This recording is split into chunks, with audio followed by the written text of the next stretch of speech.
So I'll tell you Maisa. One of the great tzadikim of Chassidus is the Berditchever, Kedushas Levi, Rebbe Yitzchak of Berditchev. So Rebbe Yitzchak was a student of the Motzei Shabbos, but he also connected himself to other maybe older students of the Motzei Shabbos as well. One of the older students of the Magid, and a great tzaddik in his own right, and a great teacher of Torah, was the Rebbe Shmelk of Nikolsburg. So he led a yeshiva in Nikolsburg, and he was a big Talmid Chacham, a big tzaddik, a big marbitz Torah in his own right. So this following story takes place. The Rebbe Yitzchak of Berditchev, this is happening when he's very young, and he's sort of entering into the world of Chassidim. So the Maisa goes that he went to visit the Rebbe Shmelka in his yeshiva, and he comes in there. No one knows who he is. He's just a young man, Rebbe Yitzchak by the name. And he comes in, and he comes to the yeshiva on a Friday. Okay, so he's by davening, Friday morning, talis and tefillin. After davening is over, so everyone takes off the talis and tefillin and whatever. The yeshiva still has his talis and tefillin on. And after davening, what does he do? He goes into the kitchen of the yeshiva. And he sees who's in the kitchen of the yeshiva, the Rebbe Shmelka's Rebbitzin. She's taking care of the kitchen, getting ready for Shabbos. So the Berditchever, with his talis and tefillin, after davening, starts speaking to the Rebbitzin and asks the Rebbitzin what's on the menu for Shabbos, what type of food is being served, things like that. He's not offering to help, but he wants to know what the menu is. So everyone's looking at this, and their mom is shocked by this newcomer to the place. No one knows who he is, a young man. He's wearing talis and tefillin. He's speaking to the Rebbitzin, and he's talking about food. It's not so becoming, okay? But that was strike one, And then a little bit later, the Olam is learning in the Beis Medrash. The Berditchever is also learning. But in the middle of learning, he starts walking around and he's schmoozing with people and causing bittul Torah. So, that happens in yeshiva sometimes, but by the Rebbe Shmelka's yeshiva, they were very serious. So for the Berditchever to walk around and start, battling and, schmoozing with people, it's who is this guy? Okay, so they figure, listen, he's just, maybe he's not as frum as everyone else. Comes Shabbos by the Friday night Tish. So the Rishmalk is leading the Tish. And all of a sudden, by the Tish, Rishmalk is looking around the room and he sees this young man, this new person, Rebbe Yitzchak.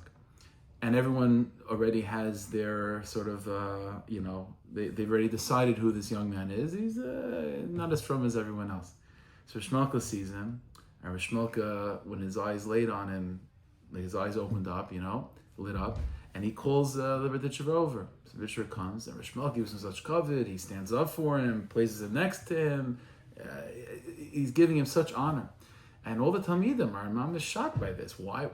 First of all, why are you giving him such honor? And of all people to give him honor, he came in with talis and tefillin to speak to the Rebbitzin about food. He's bottling during the morning seder. What's going on? So the Talmidim couldn't hold themselves back, and they go to Rav Shmelka sometime over Shabbos, and they ask him, what's the Indian of this, why are you giving such kavod to this person? So the Rav Shmelka said like this, the Gemara says in Brachas about Rav, the great Amira.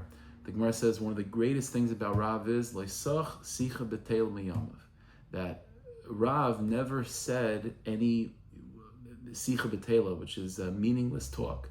Just frivolous talk, words that don't have any significance. He never just stam shmuzed. He never did that. So Esra Shmalk, I don't understand. And other Amoraim did. What do you mean? Rav never spoke any idle talk, any idle chatter, and other Amoraim did. And also, why is that the greatest mile of Rav? That's just he didn't do anything wrong. He didn't do something wrong. Why not talk about his greatness in learning or davening? The only thing that you can say about Rav is that he never spoke useless words. So the Rebbe Shmelka said like this. None of the Amoraim said useless words. What was the Chiddush of Rav?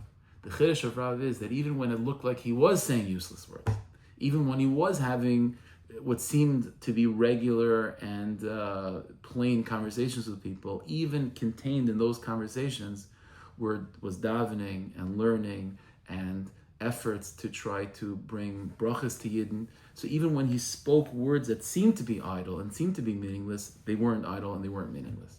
Said the Berditchever, said the Rebbe Shmelka, that's what I see by this young man. And that's what the Berditchever was. Berditchever was someone who was a tzaddik that he would talk to people and he seemed to be very comfortable with them and they were comfortable with him and he seemed to be living in the same plane as everyone else.